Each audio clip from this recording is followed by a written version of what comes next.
You guys probably noticed the bumper's installed already. So there's the aftermath. Before I showed you the bumper, let's go back in time to the unboxing and install.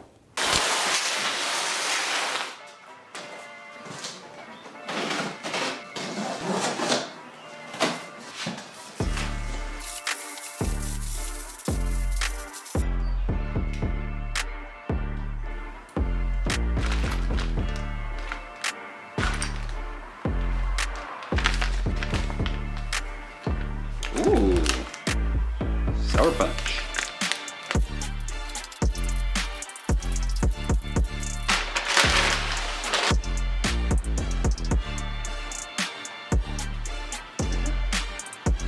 Just look at this packaging. It's definitely secured.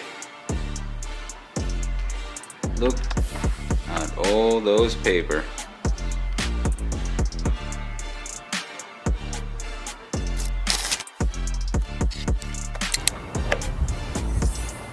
Install day. All right. So I got the bumper powder coated already. This was about a week ago. So today is Saturday. We'll be headed to the 2-day garage to get it installed. Let's not forget the frame brackets. I just painted it myself. I did not get it powder coated. It's gonna be hidden anyway. Hardware, instruction manual, and of course the front plate. And because we're using our diode fogs, I need to change the bezel, and I got some brackets as well. I think that's it. Let's do this.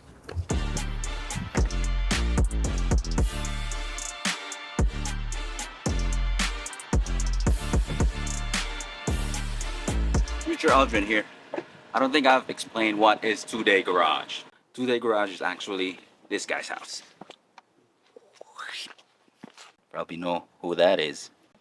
Churn, also known as GXORList. So if you haven't followed his Instagram or YouTube, go follow him. And also, take a look at this.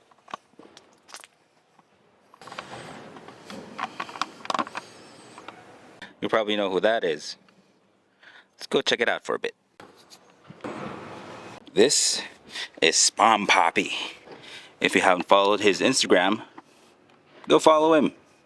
Oh wait, this thing is missing a bumper. Ooh, I think Ascend might have a good bumper for this. Look at that, that would be perfect. Ascend, if you need a tester, this guy needs a bumper.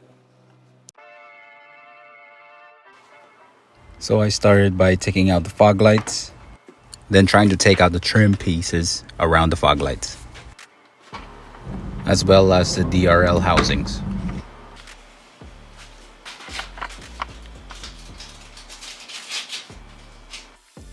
Then taping the bumper up.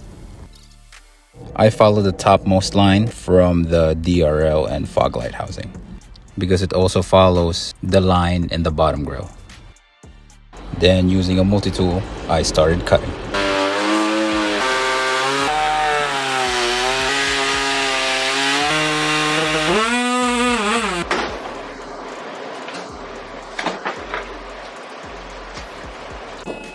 Sanded down the edges.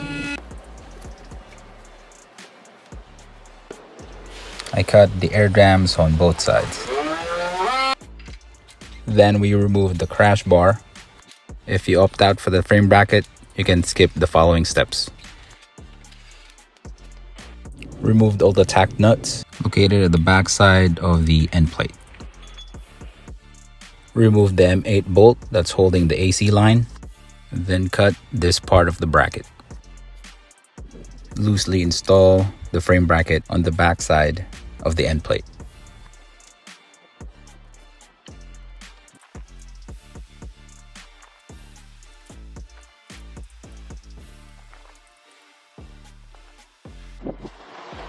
Applied edge trim along the bumper.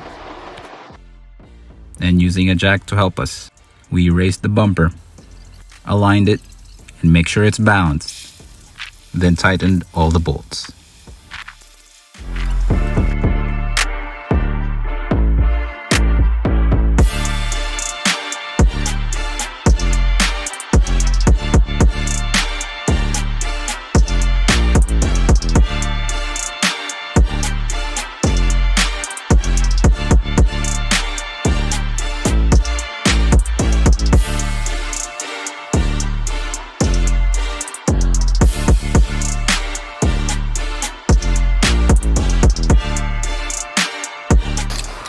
So I'm pretty happy on how it came out. I love how it looks so clean. The build quality of this bumper is awesome. Install time, so we ran out of light, but we started around 4 o'clock, 5 o'clock, and we finished around 10 o'clock. I know that sounds like 5 hours, 6 hours just for a bumper build, but I would like to thank Sharon, also known as JXOR Illust. So he actually just guided me. So I did all the cutting, all the sanding. I would say 80% of the work, I'm proud to say that I did it myself. And this is my first time putting on a steel bumper on a 4Runner or any vehicle, so that's why it took me that long. So I opted for the frame brackets. The frame brackets are optional, but if you want to use the bumper as a recovery point, or you actually want to use the winch in it, Alen Fabrications recommended that you get the frame brackets. So for the lights, I haven't put my Diodynamics fogs just yet. I'm still debating if I want to put it inside where the winch is or put it under the wings. So, but I'll definitely make another video for an update regarding that. So you can actually do a vibra cut with the OGs with this. So right now, as you saw in the install, I just did a straight line for now, but I'll probably do the vibra cut because I think it looks way better than just a straight line, because the OG is very boxy. So this actually puts a little bit of curves to your bumper. The shackle mounts in this bumper is reinforced. So if you haven't seen Zach, also known as Overland Engineer, he made a video regarding the Alen Fabrications shackle mounts on how it is reinforced. And basically the shackle mounts is not just welded with one piece on the bumper and actually connects to your frame. Go check out his video if you haven't seen it. Then if you noticed in the lower portion, there is a gap in between the skid plate and the actual bumper. So he is actually sending me an extension plate. So I don't have it just yet, but again, I want to make another video of the updates of what I did after installing the Alen Fabrications bumper. So one of the good things about this bumper too is it is adjustable.